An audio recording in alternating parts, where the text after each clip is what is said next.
Hello and welcome to Bite-Sized Biocompatibility, the educational series focused on making the technical content of medical device biocompatibility digestible. My name is Leah Williams. Hi, and I'm Beau Rollins with Intrinsic Medical Group, and we're excited to take you along on this journey.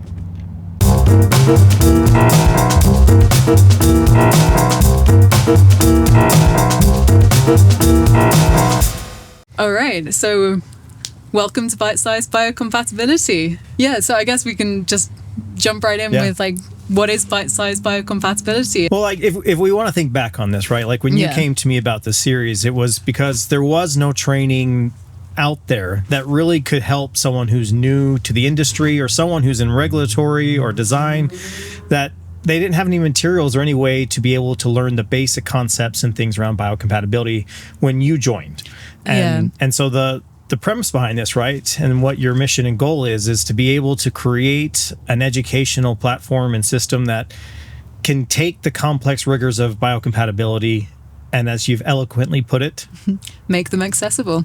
Yep. So it's very much intended to be for anybody within the medical device space, or even if you just want to learn something more and something new and you're not in the medical device space or potentially looking to get into medical devices, and just break down the barriers to accessing that technical content of biocompatibility. So when you hear in the conversations of someone saying, oh, we need to do biocompatibility testing now, you know that it's more than just a cyto test that you need to do, and you know that there's more to it, and it doesn't feel like quite such an enormous, foreign, mysterious black box that you have to get into. Yeah.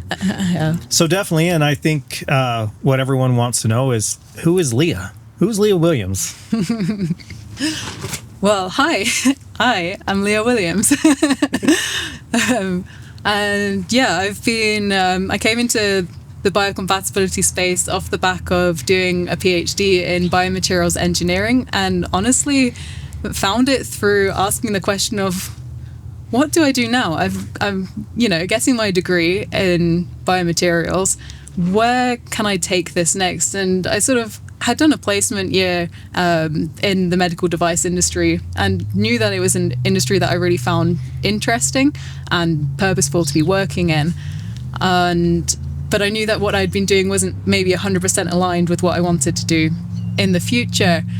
And actually, a friend of mine said, hey, have you heard of this thing called biocompatibility? It seems to fit really nicely in with bringing the application of materials into human tissues, human body, and seeing how that responds. So that kind of was the next step there. And yeah, I've been in the biocompatibility industry for over 4 years now, and honestly know that I don't want to look back. So yeah, and it is so fantastic to have you here with me today, Beau.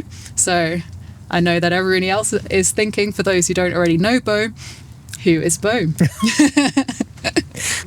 Well, I always feel awkward talking about myself. So yeah, my name is Beau Rollins, as if I need to repeat that, but I am anyway. Repeat it again with open eyes, maybe. Yeah, so I'm Beau. I've been in biocompatibility for over 20 years now. Every time I say that, it makes me realize just how old I'm getting. But yeah, I fell in love with biocompatibility through sterilization. So I'm a microbiologist by degree, got into medical device industry through testing. And shortly into that, I, as a microbiologist, went into sterilization aspects, and it was through ethylene oxide sterilization that I ran into EO residuals. And that segue, that linked into biocompatibility, opened a whole world for me, something that I didn't know existed previously.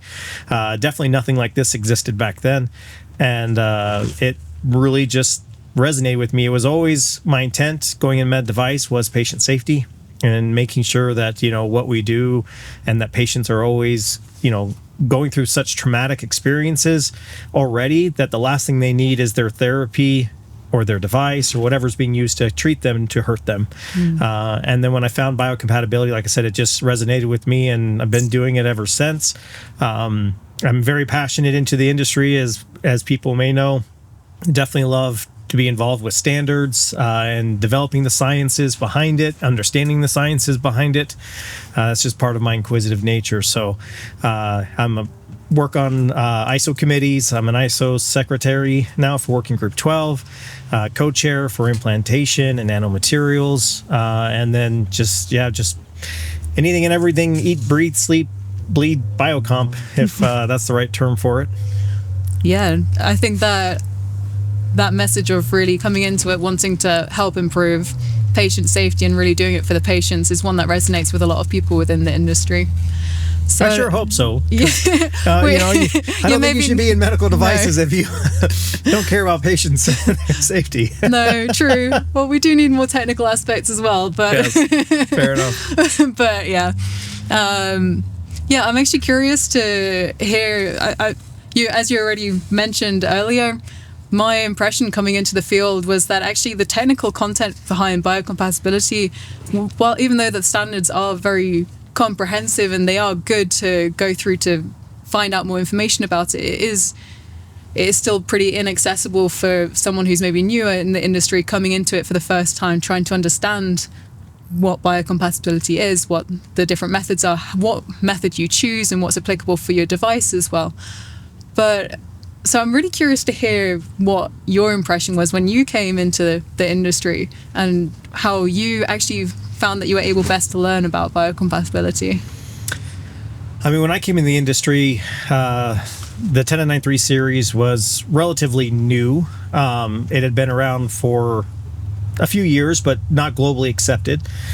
So everything felt really disconjointed. There was a lot of different mindsets and approaches depending on areas that you were looking at trying to approach and submit to. And there really wasn't, unfortunately, there wasn't really like Google and AI and things like we have now. So there wasn't a good format to really search for these things. So obviously reading the initial versions of the standards, which were all very technical, provided a lot of basic foundation. But for me, most of my education into this area really was an active draw on people who were already in it and doing it. So asking a lot of questions, going to different labs and saying, hey, I need to conduct this type of study. I don't want you just to conduct it for me. I want to be there. I want to know how it's done, why it's done the way it is, and learn from it. And then that led me to seeing about standards and getting involved there and understanding why the decisions are made the way that they are and the history behind it. So it was just extremely individualistic and proactive is maybe the best way of putting it for getting started back then. I think that's a fantastic mindset, actually, and one that I think a lot of people within the industry as well will recognize as a similar path to what they had to follow at that time to get more familiar with the technical content and get more comfortable with biocompatibility. And actually, if you're not already doing this, I would recommend very much to go and find those experts in the industry and speak to somebody, find a mentor as well, because ultimately talking and engaging with the people who are active within the space of biocompatibility, at least from my personal experiences, I found that has been the best way to learn about it.